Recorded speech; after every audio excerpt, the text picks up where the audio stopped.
Hello everyone, welcome to my channel ब्रेज on Mantra. मैं हूं श्रुति मिश्रा और आज की वीडियो से हम शुरू करने वाले हैं कंपनीज एक्ट 2013। तो ये जो वीडियो है it is going to be helpful for everybody who is having business law as part of their syllabus. CA, CS, CMA, कोई भी और लॉ रिलेटेड अगर आप एग्जाम्स दे रहे हो जहाँ पर बिजनेस लॉ आपके सिलेबस के एग्जाम के सिलेबस का पार्ट है, so this video is for you. So till now we have discussed about articles of association, memorandum of association, and if you are viewing all the videos one by one chronologically, जैसे जैसे videos में upload कर रहे हो आप उसी हिसाब से अगर videos को देख रहे हो तो अभी तक आई एम अज्यूमिंग कि आपको जो कंपनी के बेसिक फीचर्स हैं, कंपनी कैसे बनता है, किस तरह के डॉक्यूमेंट से बनता है, इनकॉर्पोरेशन का प्रोसेस क्या है, वो सारी चीज़ें क्लियर हो गई होंगे. So today we are discussing prospectus under company law. और एक बात और, अगर आपने नहीं देखा है उन सारे वीडियोस को तो आई वुड एडवाइज कि पहले आप जो बेसिक कॉन्सेप्ट है कंपनी लॉ का उसको क्लियर कर लीजिए, ताकि जिस तरीके से हम लोग प्रोग्रेस कर रहे हैं वीडियो बाय वीडियो वो कॉन्सेप्ट आपको कंप्लीटली क्लियर हो जाए. Prospectus क्या है? So generally, the word prospectus in English, what do we understand by? Prospectus is something like which gives information about that organization. Okay, so if you're taking admission somewhere in a college, what do you get first? A prospectus. उस college का या university का prospectus कि वहाँ पे कौन कौन से कोर्सेज हैं जो करवाए जाते हैं, हॉस्टल फैसिलिटीज़ क्या है, किस तरीके से डिग्री मिलती है, फी स्ट्रक्चर क्या है, ओवरऑल पूरा उस यूनिवर्सिटी का क्या हिस्ट्री रहा है, कब स्टैब्लिश हुआ है, हर चीज़, हर एस्पेक्ट उस यूनिवर्सिटी के बारे में you get in the prospectus. Okay, तो कंपनी में भी जो प्रॉस्पेक्टस होगा वो समवॉट उससे ही कनेक्टेड होगा. तो प्रॉस्पेक्टस क्या है? कंपनी में एक ऐसा डॉक्यूमेंट है जो कि कंपनी इशू करती है. क्यों इशू करती है? टू इनवाइट डिपॉजिट्स और subscriptions from the public by offering securities. तो जिस तरीके से आपको एक यूनिवर्सिटी का, कॉलेज का प्रॉस्पेक्टस दिया जाता है, क्यों दिया जाता है? ताकि आप यूनिवर्सिटी के बारे में अच्छे से जान लो और जिस कोर्स में आप इंटरेस्टेड हो उसमें एडमिशन ले लो, right?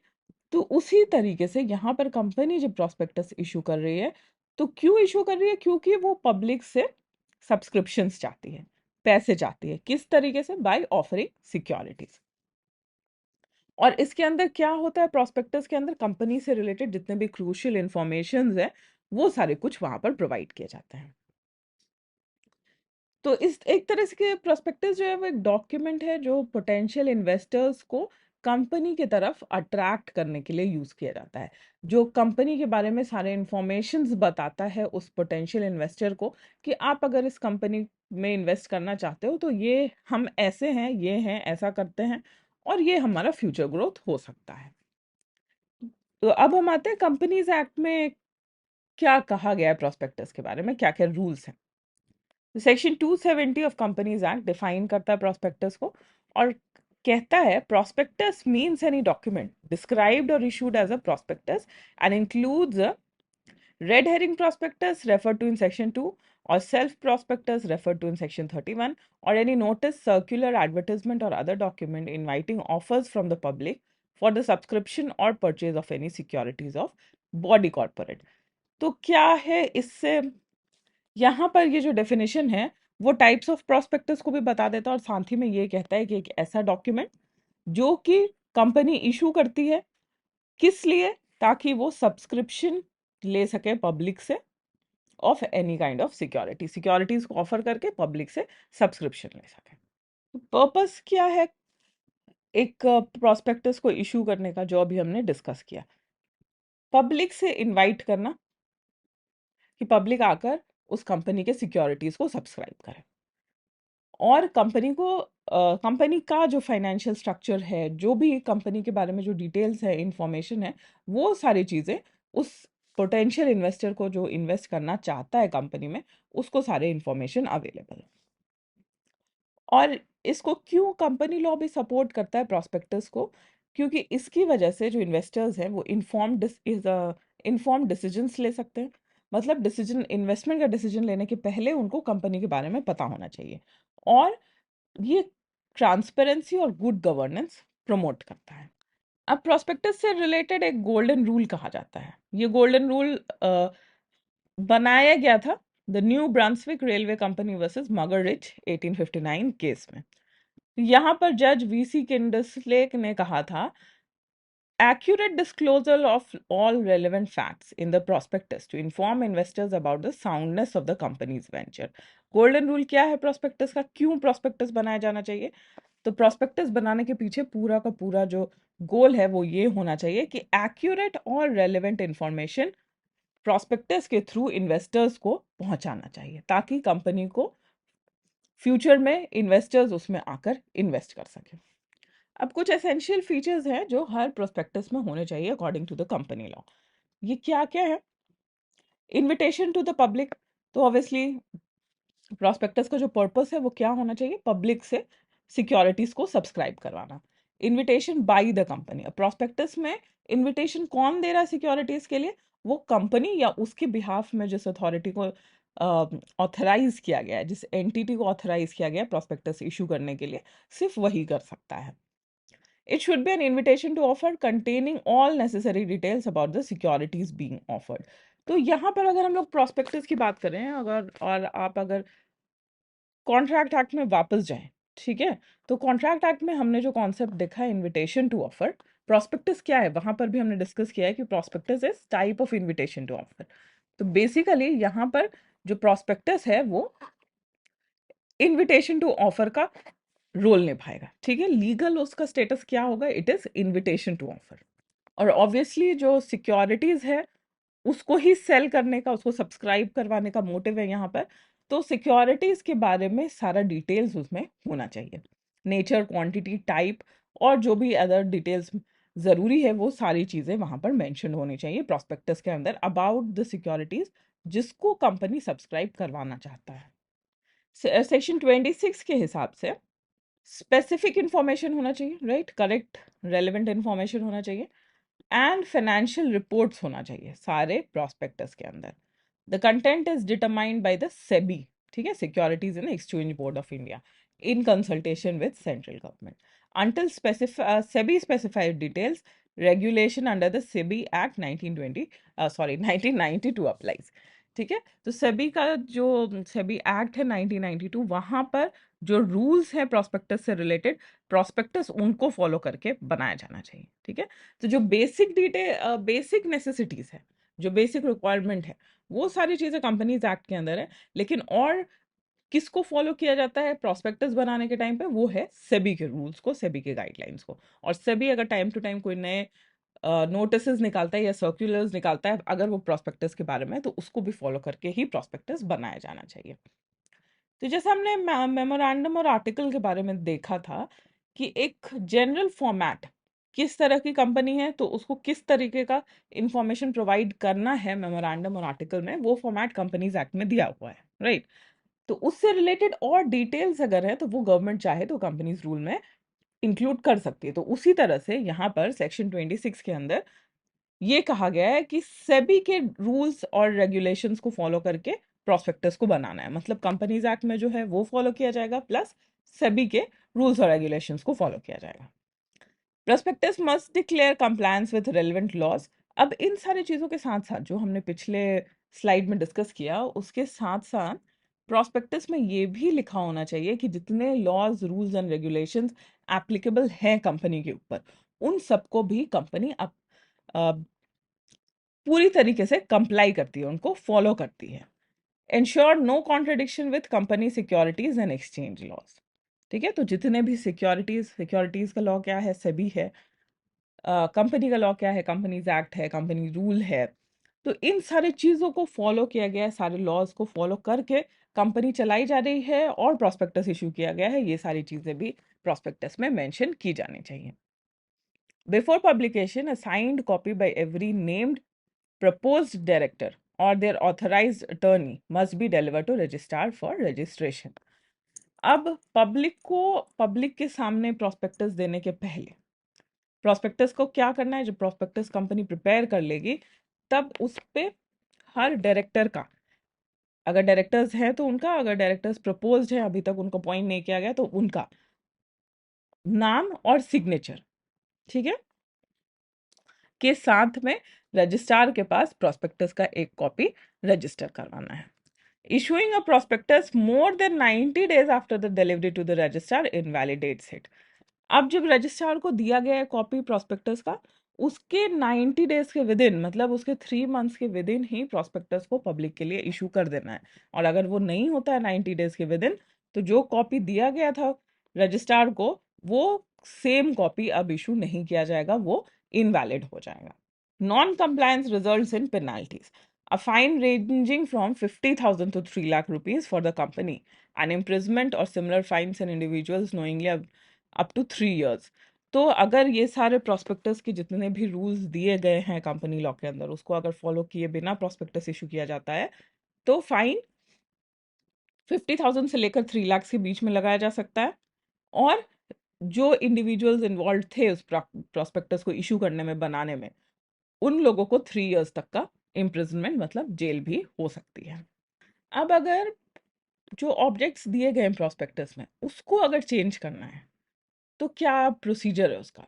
Section 27 of companies act कहता है कि अगर ऑब्जेक्ट्स को चेंज करना है या वेरिएंस लाना है in terms of the contract जो कि प्रोस्पेक्टस के अंदर दिया गया है, तो उस सिचुएशन में एक जनरल मीटिंग में, कंपनी का जो जनरल मीटिंग होता है, वहां पर एक स्पेशल रेजोल्यूशन पास करना होगा इस चीज के लिए, जहां पर सारे मेंबर्स या शेयर होल्डर्स ये अग्री करेंगे कि प्रोस्पेक्टस को अमेंड किया जा सकता है, उसको चेंज किया जा सकता है, और चेंज करके उसमें क्या डालना है। So notice of content, companies rule 7 subsection 1, तो ये कंपनीज एक्ट का नहीं है, ये कंपनीज रूल का है, rule 7। Original purpose, objective of the issue, total money raise and utilise for stated objects, extent of achievement of proposed objects, unutilized amount of raised funds, particulars of proposed variation, reason and justification for variation, proposed time limit for achieving varied objects, clause-wise details specified in Rule 3 for originally proposed objects, risk factor related to new objects, other relevant information necessary for informed decision making. तो पहले एक notice जाएगा सारे share holders या members, जैसा भी applicable है company में, उनको ये सारे कंटेंट्स लिखना है। नोटिस के अंदर ये सारी चीजें लिखी रहेंगी कि ओरिजिनली क्या इशू किया गया था, प्रोस्पेक्टस के अंदर क्या क्या था, उसका सारा डिटेल्स, और नया जो चेंज करना चाहते हैं, चेंज करके जो लिखना चाहते हैं प्रोस्पेक्टस में, उसका सारा डिटेल्स, और चेंज करने से क्या इफेक्ट होगा कंपनी के ऊपर, वो भी, ये सारी चीजें मेंशन होगी उस नोटिस में।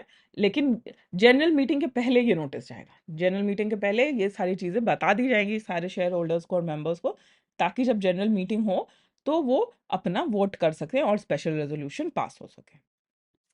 अब जो रेजोल्यूशन पास करना है, ये जो जनरल मीटिंग में हमने स्पेशल रेजोल्यूशन पास करने की बात की, वहां पर advertisement of the notice for the resolution must be in form number 1 जो कंपनी रूल में है, and publish simultaneously with dispatch of postal ballot notices on the companies website. ठीक है, तो नोटिस जो डिटेल्स अभी हमने देखा, वो सारी चीजें मेंशन करके कि पहले ये था प्रोस्पेक्टस के अंदर, अब उसको चेंज करके हम ये डालना चाहते हैं, और उसका ऐसा इफेक्ट होगा कंपनी के ऊपर, ये नोटिस प्लस पोस्टल बैलेट का नोटिस, ये सारी चीजें कंपनी की वेबसाइट पे साथ में पोस्ट की जानी चाहिए। Funds raise through prospectus can not be use for buying, trading or dealing in equity shares of any other listed company. और जो फंड प्रोस्पेक्टस क्यों है? सब्सक्रिप्शन करवाने के लिए, ताकि पब्लिक इन्वेस्टर्स आकर उसमें कंपनी में इन्वेस्ट करें। कैसे इन्वेस्ट करेंगे? By buying securities.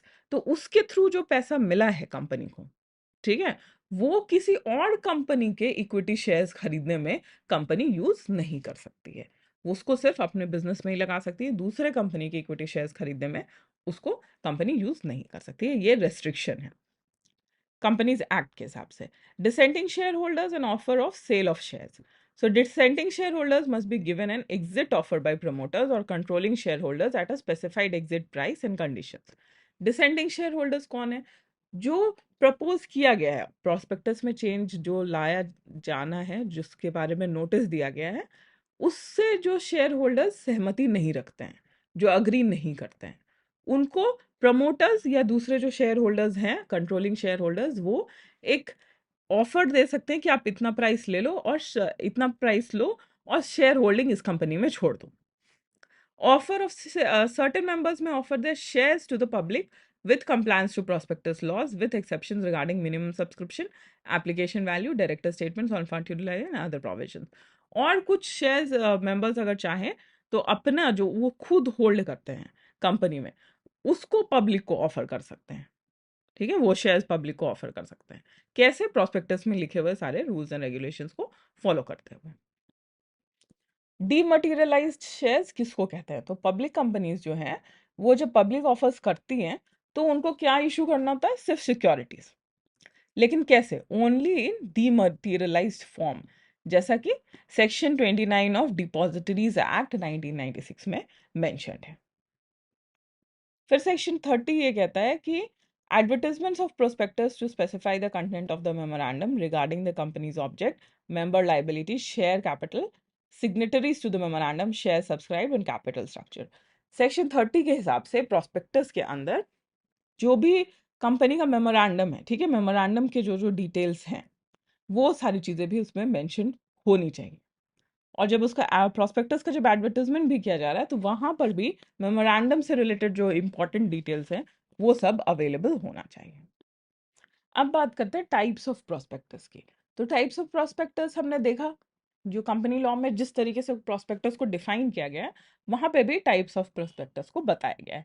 अब इसके साथ भी एक और दो टाइप्स है प्रोस्पेक्टस के जो कंपनी लॉ के अंदर ही एग्जिस्ट करते हैं। तो ये कौन कौन से सेक्शंस हैं? सेक्शन 31, 32, 33 और 25। 31 बताता है about shelf prospectus. Shelf prospectus क्या है? ये वैसे प्रोस्पेक्टस है जो कंपनी को अलाउ करते हैं to conduct multiple rounds of public offers within a specified period using a single document. मतलब एक ही प्रोस्पेक्टस कंपनी को एक टाइम पीरियड तक ये अलाउ करता है कि वो इतने बार पब्लिक ऑफर्स दे सकता है, मतलब अपने सिक्योरिटीज को सेल कर सकता है। It streamlines the process of issuing securities to the public by eliminating the need to draft a new prospectus for each offer.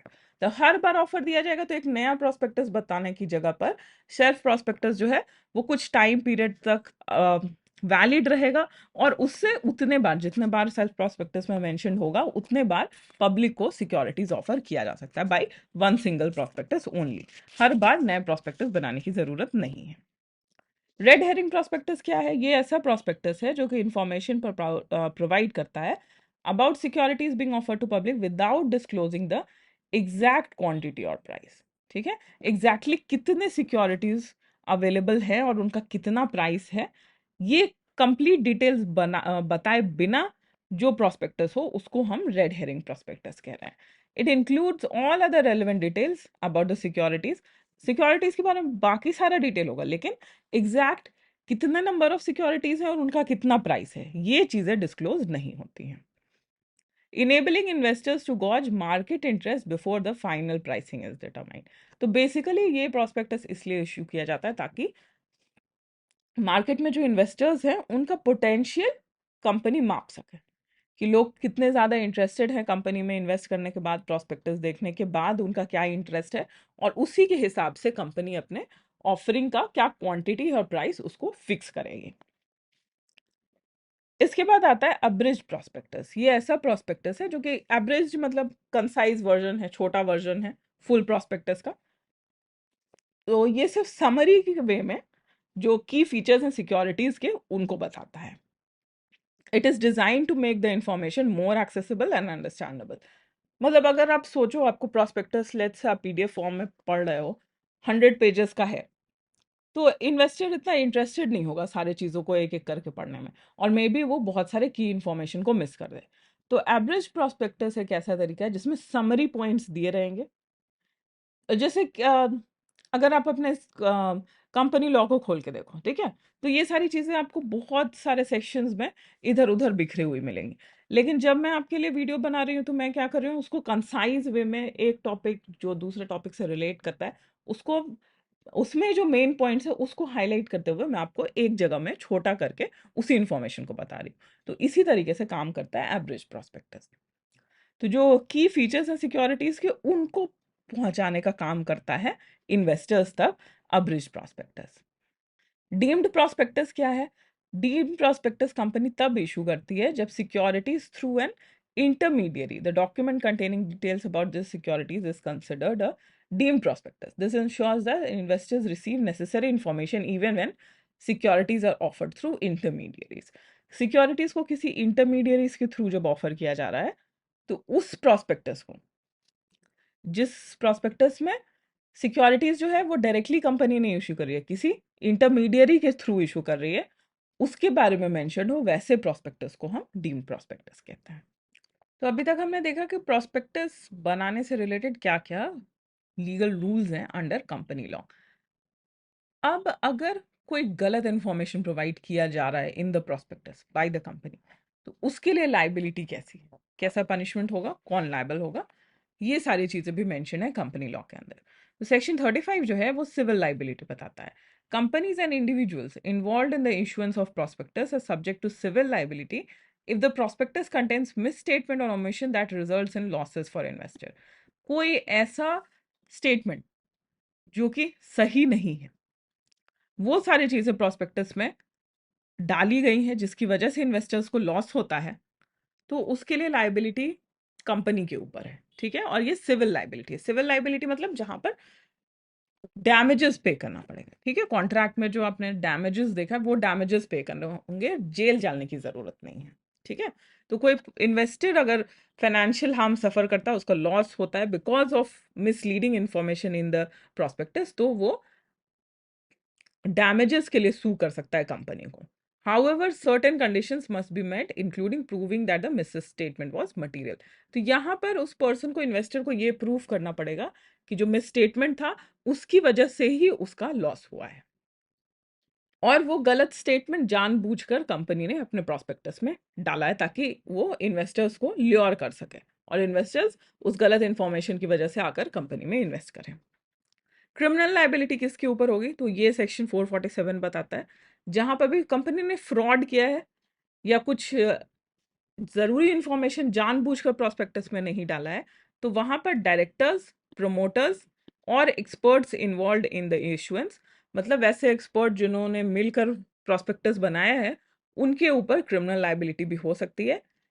Criminal liability में इम्प्रिजमेंट और फाइन होगा ऑब्वियसली, और किस तरीके का फ्रॉड है वो और क्या उसका इम्पैक्ट हुआ है इन्वेस्टर के ऊपर, मतलब उसकी वजह से कैसा लॉस हुआ है इन्वेस्टर को, उसके हिसाब से जो पनिशमेंट है वो डिसाइड किया जाता है।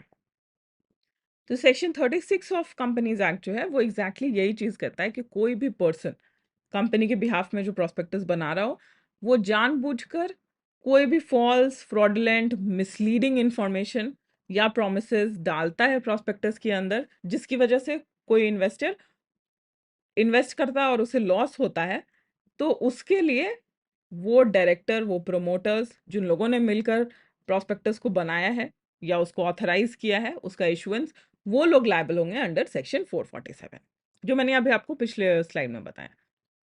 और सेक्शन 36 साथ में ये भी कहता है कि कोर्ट जो है वो खुद से ऑर्डर कर सकता है, कोर्ट मतलब यहाँ पे कंपनी लॉ ट्रिब्यूनल हो जाएगा, वो खुद से ऑर्डर कर सकता है कि जो भी फायदा कंपनी को हुआ है इस प्रोस्पेक्टस में मिस स्टेटमेंट की वजह से, इन्वेस्टर्स ने इन्वेस्ट किया, इन्वेस्टर्स को घाटा हुआ लेकिन फायदा तो कंपनी को हुआ, तो वो फायदा जो कंपनी को हुआ है, उन सारी चीजों को जो ट्रिब्यूनल है, कोर्ट है, वो सीज कर सकता है। Section 38 sub section 1 of companies act कहता है punishment for personating in relation to securities. This section outlines various actions that constitute personating, such as making application in fictitious name, making multiple applications in different names, inducing a company to allot securities under fictitious name। अब यहाँ पर क्या है, यहाँ पर liability individuals के लिए, अभी हमने क्या देखा था कि कंपनी की वजह से इन्वेस्टर्स को लॉस हो रहा है। अब इन्वेस्टर्स जो फेक नेम डालकर या अपनी फेक आइडेंटिटी बताकर कंपनी से सिक्योरिटीज ले रहे हैं, उनके ऊपर भी क्रिमिनल लाइबिलिटी है, ठीक है। और क्या क्रिमिनल लाइबिलिटी है, जो कि 447 के अंदर मेंशन किया गया है। सेक्शन 38 ये भी कहता है कि provisions related must be prominently reproduced in every prospectus issued by a company. तो सेक्शन 38 में जो जो लिखा गया है, जिस तरीके से क्रिमिनल लाइबिलिटी इन्वेस्टर्स के ऊपर भी है, ये सारी चीजें प्रोस्पेक्टस में कंपनी को मेंशन करना चाहिए कि आप अगर इन्वेस्ट करना चाहते हो मेरे कंपनी में और आप फ्रॉड करोगे मेरे साथ, तो आपको ऐसा ऐसा पनिशमेंट मिल सकता है अकॉर्डिंग टू कंपनी लॉ, ये भी प्रोस्पेक्टस में लिखा होना चाहिए। सेक्शन 39 कुछ अलॉटमेंट ऑफ सिक्योरिटीज की बात करता है। तो मिनिमम सब्सक्रिप्शन क्या रिक्वायरमेंट होना चाहिए? तो allotment can only be proceeded if the minimum amount stated in prospectus has been subscribed and payment received by the company. ठीक है, तो मिनिमम अमाउंट जितना प्रोस्पेक्टस में लिखा हुआ है, अगर उतना सब्सक्राइब हो गया है और कंपनी को पेमेंट मिल गया है, तभी अलॉटमेंट जो है वो प्रोसीड मतलब शुरू किया जा सकता है।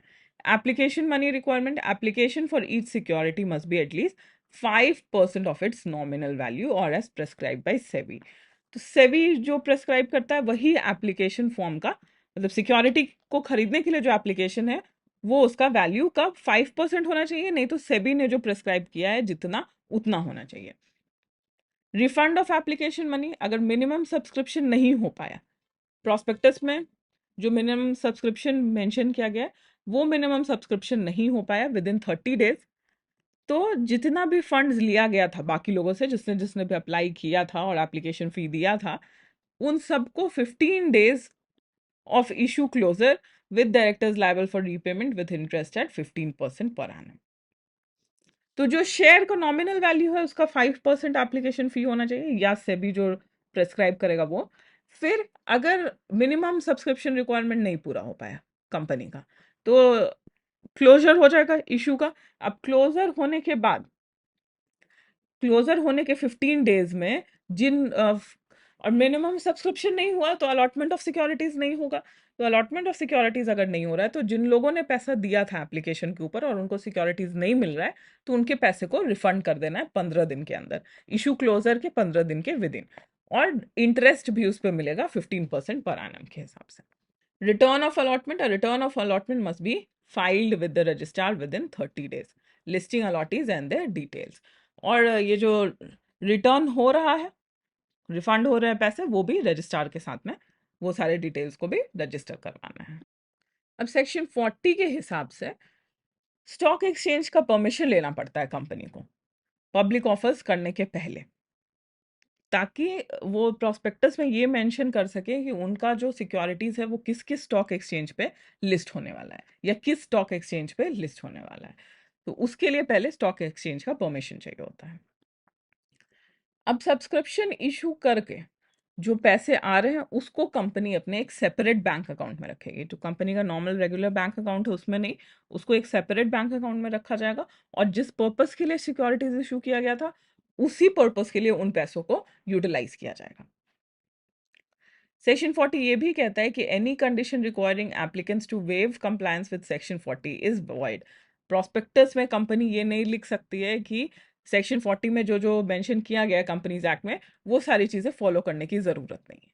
अगर ऐसा कुछ प्रोस्पेक्टस में मेंशन किया गया है तो वो प्रोस्पेक्टस और वो इशू पूरा वॉइड हो जाएगा। और सेक्शन 40 को अगर नहीं फॉलो किया गया, कंपनी ने सेक्शन 40 को फॉलो नहीं किया है फॉर इशूइंग सिक्योरिटीज, तो कंपनी के ऊपर फाइन लगाया जाएगा और जो भी उसमें कंपनी के ऑफिसर्स इन्वॉल्व थे उनको इम्प्रिजनमेंट हो सकता है। प्राइवेट प्लेसमेंट की बात करता है section 42 of companies act and rule 14 of companies rule. तो प्राइवेट प्लेसमेंट क्या है? ऑफर और issue of securities to a select group of person by a company subject to conditions in section 42। ठीक है, यहाँ पर जनरल पब्लिक को offer नहीं किया जा रहा है, लेकिन एक कुछ ग्रुप ऑफ पीपल जिनको कंपनी टारगेट कर रहा है, जिनसे वो सब्सक्रिप्शन चाहता है सिक्योरिटीज का, उनके लिए है ये। कंडीशन और प्रोसीजर क्या है? Private placement must be approve by share holders. ठीक है, रूल 14 के हिसाब से पहले शेयर होल्डर्स का परमिशन लेना होगा। The number of identified person can not exceed 50। और ये जो आइडेंटिफाइड पर्सन है प्राइवेट प्लेसमेंट के लिए जिनको ऑफर किया जाएगा सिक्योरिटीज, उनका नंबर 50 से ज़्यादा नहीं होना चाहिए। Private placement offer and application must be made in the prescribe form and manner. और इसका जो प्रेस्क्राइब फॉर्म है कंपनीज एक्ट और रूल्स के अंदर, उसी के हिसाब से प्राइवेट प्लेसमेंट का भी ऑफर किया जाना चाहिए। Return of allotment and penalty, तो सेक्शन 42 में भी अलॉटमेंट को रिटर्न करने के बारे में लिखा गया है कि 15 दिन में उसको रजिस्ट्रार के सामने फाइल कर देना है, और नहीं तो फिर कंपनी को फाइन देना पड़ेगा। If a contravention occurs, penalties apply to the companies promoters directors with required refund of monies. तो रूल 14 जो है वो गवर्न करता है शेयर होल्डर का अप्रूवल, नंबर ऑफ पर्सन्स जो कि 50 है, एप्लीकेशन फॉर्म कैसा होना चाहिए, मेंटेन रिकॉर्ड कैसे मेंटेन करना है रजिस्ट्रार के पास में, कब उसको रजिस्टर करना है, और अगर अलॉटमेंट को रिटर्न किया जा रहा है तो उस टाइम पर क्या करना है, और नहीं करने से क्या-क्या पेनल्टीज़ होंगे। ओके, तो आई होप आज का जो क्लास था वो आपको अच्छे से समझ आया होगा। कोई भी डाउट्स या क्वेरीज है तो you can go through the procedure, जो कि आपको पता है कि कैसे क्वेश्चंस को पूछना है। इन वीडियोस को अपने फ्रेंड्स के साथ में ज़्यादा से ज़्यादा शेयर करिए, so that many people can get benefit out of it. Do not forget to like, share and subscribe, और मिलते हैं नेक्स्ट वीडियो में। Thank you so much.